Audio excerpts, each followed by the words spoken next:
దిత్వా తుఫాను ప్రభావంతో శ్రీలంకలో చిక్కుకున్న తెలుగు ప్రజలు తీవ్ర ఇబ్బందులు పడుతున్నారు.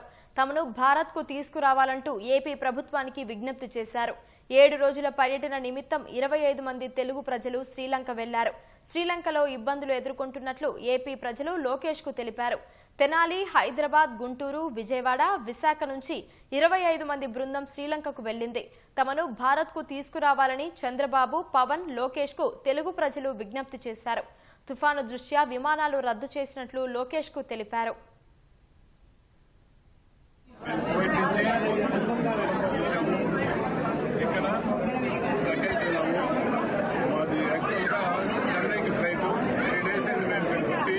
మాతో పాటు చాలా మంది ఆడవాళ్ళు ఉన్నారు, మగవాళ్ళు ఉన్నారు, కొంతమంది పిల్లలు ఉన్నారు, ఆరోగ్యాలు బాగలేని వాళ్ళు ఉన్నారు, బీపీ ఉండేవాళ్ళు ఉన్నారు, షుగర్ ఉండేవాళ్ళు ఉన్నారు. మాకు ఎలాంటి సదుపాయాలు వీళ్ళు గవర్నమెంట్ కల్పించడం లేదు, ఫుడ్ ప్రొవైడ్ చేయడం లేదు.